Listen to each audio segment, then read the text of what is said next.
Vamos a presentar la célula eucariota y procariota, sabiendo que dentro de la célula eucariota encontramos la clasificación de célula animal y vegetal. En primer lugar, explicaremos la célula eucariota animal. A continuación se muestra una célula eucariota animal. En ella podemos encontrar los siguientes orgánulos. Está compuesta por una membrana celular o plasmática. La membrana celular es la capa que envuelve a la célula y la separa del exterior. Es una membrana semipermeable, compuesta por fosfolípidos. Esta membrana ayuda a que la célula se relacione con el exterior y cuenta con poros y canales por donde acceden los nutrientes y expulsan los desechos de la célula. También está formada por un núcleo, que es la parte más importante de la célula. Funciona como el cerebro de la célula, dictando las instrucciones para las acciones biológicas que deben realizar. El núcleo ocupa hasta un 10% de la célula. En su interior podemos encontrar el ácido desoxirribonucleico, que contiene la información genética de la célula, y además el nucleolo, que se encarga de transcribir el ARN ribosomal.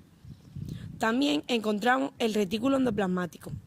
Este soporte interno está compuesto por un cúmulo de canales y sacos interconectados, que se encuentran envueltos por una membrana.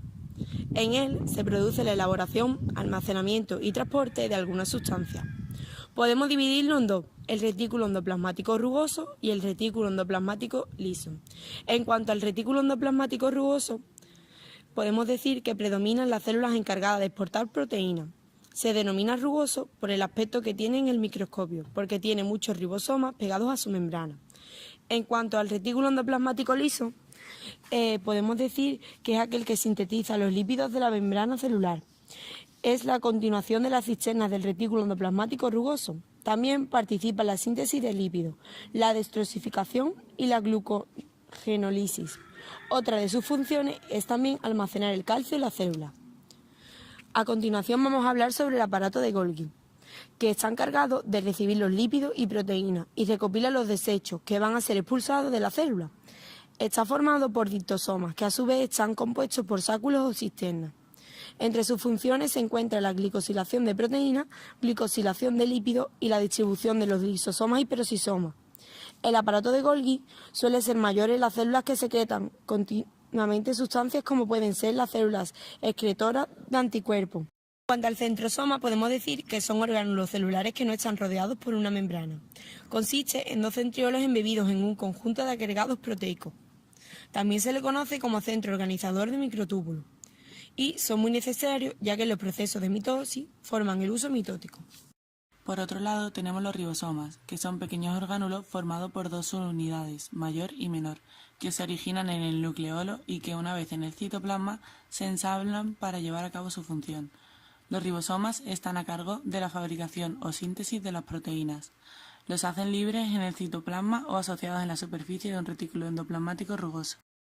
También podemos ver los lisosomas. Los lisosomas son los encargados de la absorción de las sustancias que llegan a las células. También se encargan de deshacerse de los residuos que el citoplasma no quiere. Cumple con la función de proteger a la célula de cuerpos extraños que quieran invadirla. Contiene enzimas hidrolíticas y proteolíticas para digerir los materiales externos que llegan a la célula. Los lisosomas cuentan con una membrana para proteger a la célula de estas enzimas. Los peroxisomas son orgánulos citoplasmáticos que contienen oxidasas y catalasas.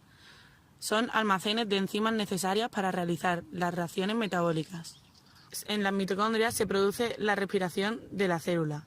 Por este proceso se forma ATP, es la energía de la célula. En la matriz mitocondrial se producen algunas acciones necesarias para la vida, como el ciclo de Krebs, la beta-oxidación de los ácidos grasos y aminoácidos, y se sintetiza la urea y algunos grupos hemo. La vesícula o vacuolas son orgánulos que almacenan, transportan o digieren residuos celulares. En el proceso de metabolización de la célula son un elemento esencial. Se crean en el aparato de Golgi y en el retículo endoplasmático rugoso. Estas son más pequeñas en las células animales. Ahora hablaremos de la célula eucariota vegetal. Para ello debemos eliminar y sustituir algunos orgánulos, por ejemplo las mitocondrias por los cloroplastos.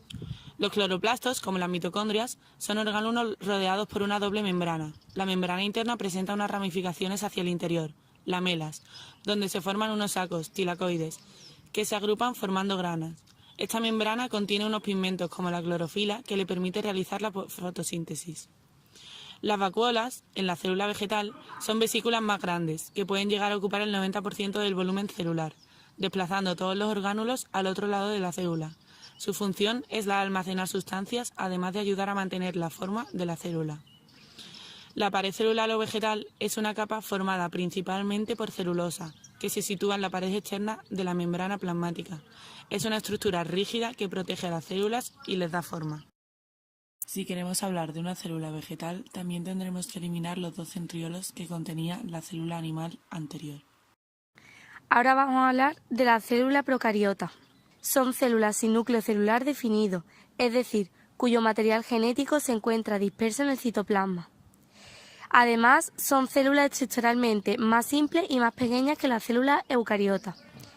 Algo muy característico son unas estructuras que le permiten la locomoción, como son las cilias, que parecen pelitos, o flagelos, que son filamentos más largos que las cilias.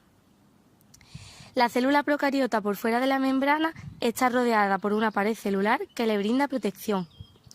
Además, están delimitadas por una membrana plasmática que contiene pliegues hacia el interior, llamadas invaginaciones.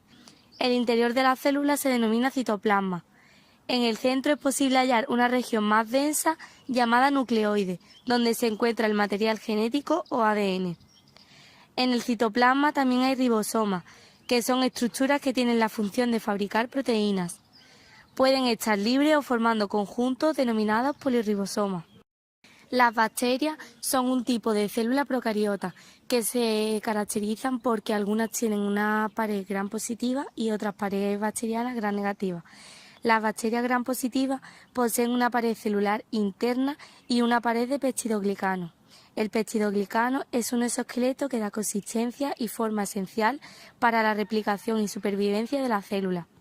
Además, no tiene membrana externa y tampoco tiene espacio periplasmático. Por otro lado, las bacterias gram negativas poseen una pared celular más compleja, que tiene una pared celular interna, una pared de peptidoglicano y una bicapa lipídica externa. La membrana externa forma un saco rígido alrededor de la bacteria, mantiene estructura y es barrera impermeable a macromoléculas. Ofrece protección en condiciones adversas. El espacio periplasmático es un espacio entre la superficie externa de la membrana citoplasmática y la interna de la membrana externa. La tinción Gram es una prueba potente y rápida que nos permite diferenciar dos clases de bacterias. Estas son las Gram positivas y Gram negativas, como bien hemos dicho anteriormente. Las Gram positivas se tiñen de morado, ya que el colorante se queda atrapado en la capa gruesa de peptidoglicanos que rodea la célula. Las Gram negativas tienen una capa de peptidoglicano mucho más delgada. Es por ello que no retiene el violeta cristal y por esto las células se tiñen con safranina y las observamos de color rojo. Esperamos que os haya quedado claro algo tan básico como es la clasificación de las células y las partes que posee cada una.